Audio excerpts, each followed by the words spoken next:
Mario Kart is a game about driving fast and winning faster.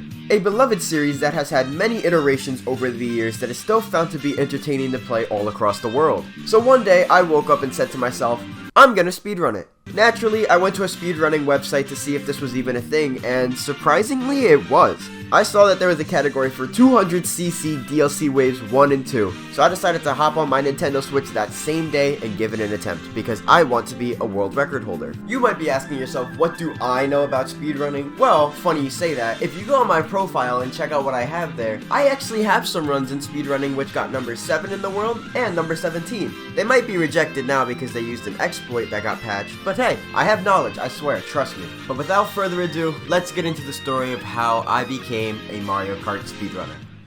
First off, we're starting off with the settings, which of course we gotta go to 200cc, turn off items, make sure the computers are on hard, put the courses to in order, and the race count to 16. And with that, it's time for us to begin. The timer starts once we press OK on the start race screen, and then we are welcome to the first map in the run. Paris Promenade, a map that was introduced in the latest edition of Mario Kart Tour, is a beautiful landscape in the realm of France where we even drive under the Eiffel Tower. This map has some neat little tricks, but mainly it's a drifter's paradise, as 90% of the map you're drifting. Or rather, you should be. Instead, I spend my time bumping into everything on this run. The final lap of this map isn't much different, except the whole track changes and you're kind of going backwards and you get to drive past everyone else in the race, which is kind of cool.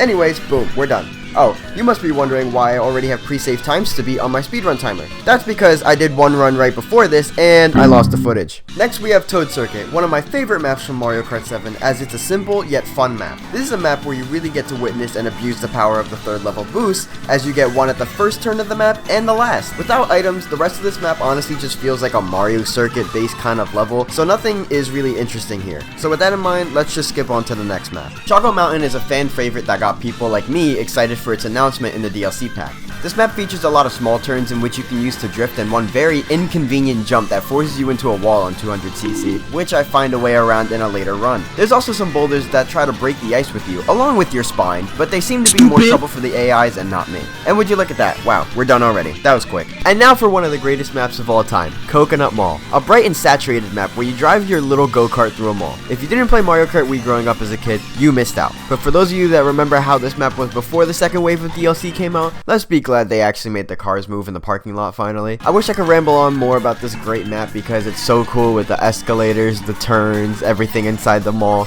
but I'll stop right here as we're already done with the first cup and now we're moving on to the Lucky Cat Cup. This cup starts off with another map from Mario Kart Tour, Tokyo Blur. This map is rather small but has one of my favorite tricks in the entire speedrun, where there's this little ramp in some grass near the end of the first lap that without a mushroom you can actually reach and you can save a bit of time. I did write a mental note in my head of the fact that there is a sharp turn immediately after, so that when I came to it the second time around, I was prepared. Then comes the final lap of this map, where we take the high road and sing Life is a Highway by Rascal Flatts as we drift throughout pretty much most of this lap and then finish it off with a simple flight to the finish line. We follow up with Shroom Ridge, which, if I may be honest, was the worst fucking decision ever. A map with non-stop sharp turns, cars that drive slower than your grandmother, and you're telling me you want me to drive this without hitting anyone? If you like this map, I don't know what to tell you, because personally, nobody in their right mind would have fun playing New York Traffic, the video game. If there's any map from the DS that I'd want back, this would be my last choice. And for that reason, I'm moving on to the next map before I crash into another goddamn fucking car. With that monstrosity of a level out of my vicinity, we now move on to Sky Garden. Nothing too crazy about this level, except this one sharp turn, which I actually kinda like, which I know it kinda contradicts what I just spoke about in Shroom Ridge, but trust me, this one's different. There's good drifting space and lots of room for error, as this map isn't very generous to those who drive on the clouds. Nothing else really to say about this map, as it's honestly just kinda mid. The only redeeming factor this map has is that Mario Kart 8's engine with the ability to fly saves this map. Now we are introduced to a map specifically created for the Mario Kart 8 DLC, Ninja Hideaway. When this map first launched, I hated it, but now that time has come to get used to understanding this map a little more, I still hate it. I will say though, no matter my feelings towards this map, it utilizes lots of unique mechanics that nothing else in the DLC pack has introduced us to yet. Moving platforms that determine whether we take a higher path or a lower path, aerial ascension boosts near the end to give us, an extra drifting pattern, and lots of potential for tricking off almost anything, as most of this is kind of just made off of housing. Nonetheless, It's more than certainly a death sentence for half the players near the end of the lap with how tight those turns are, but with that out of the way, we're done with this cup, and now we are on to the Turnip Cup. The first map in the Turnip Cup is New York Minute. This map is just a trip down what people who live outside of New York expect it to be like. Bright neon lights, a replica of Central Park that attracts all the animals, in this case the Goombas, and the traffic that we spoke about in an earlier map. Alright, fine, I promise, I'll stop bringing that map up, I just really hate it. Then you get into the fancy stuff. As long as you don't get distracted by the shiny stuff like the broke piece of shit you are, you drive down the red carpet and roll on into the next map. Pretty quick, right? Next we got Mario Circuit 3, which if I may be honest, isn't anything special. I mean, it's Mario Circuit 3. This is a map I typically speed through quickly, so in order to prove that, we're skipping over this map since there's quite literally nothing else to say about it. But on the bright side, I saved the whole 30 seconds on this map. I know it's hard to see because my dumbass knows nothing about color theory, but I'll fix that in a later run. Calamari Desert, or as I like to call it, the Run Killer. I could be having a pretty decent run overall, but for some reason, this map gives me trouble. I just can't manage to grab coins for my life here, which means I'm driving slower. It's just a skill issue on my end, but geez, let alone the fact that I'm already going off-road a lot on this track, which is making me even slower than that. And let's not forget the train, which if you didn't know, when you get hit by anything in this Mario Kart, you lose coins, which means you go even slower. For the first time this run, I'm sitting in between second and third place, not even in first at all. That's not good for a speedrun if you couldn't tell. This map typically sucks for me, but at least I still managed to get in first place. Never mind. But after that map that I am so bad at, we are blessed with one of the greatest maps of all time. Waluigi Pinball. The Go himself, Waluigi, absorbs us into his version of a pinball machine, and growing up, this was my personal favorite track.